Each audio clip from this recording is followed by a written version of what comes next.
حضرت امام جعفر صادق علیہ السلام منصور کے پاس آ کر بات کر رہے تھے کہ ایک مکھی منصور کے اوپر بیٹھ گئی۔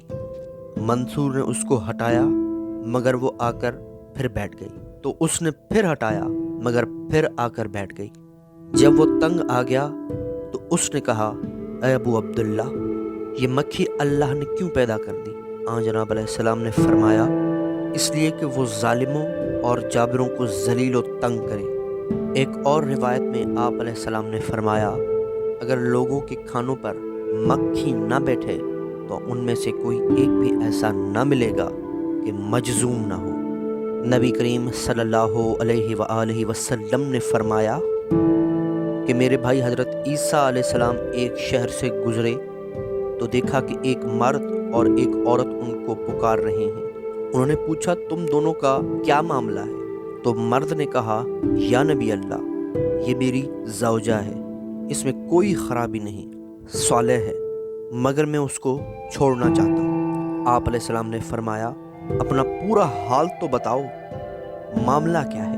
مرد نے کہا، بغیر بڑھاپے کے اس پر بڑھاپا طاری ہے۔ حضرت عیسیٰ علیہ السلام نے فرمایا، آئے عورت، کیا تو چاہتی ہے کہ تیرے چہرے کی رونق اور آب و تاب پھر سے پلٹ آئے؟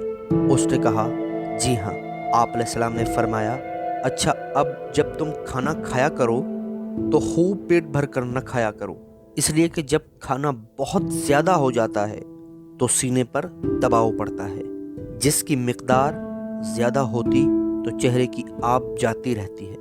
اس عورت نے ایسا ہی کیا اور اس کا چہرہ تر و تازہ اور بارونق ہو گیا۔ امام علی علیہ السلام نے فرمایا، کم کھانا حرام سے تحفظ اور پرخوری اسراف ہے۔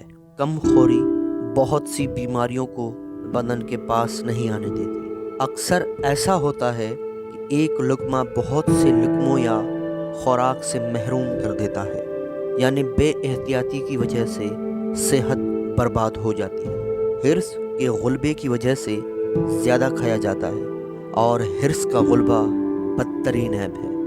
زیادہ کھانا اور زیادہ سونا نفس کو برباد کر دیتا ہے، اور دونوں مضر ہیں۔ پرخوری بغل کے بدبو کو پھیلا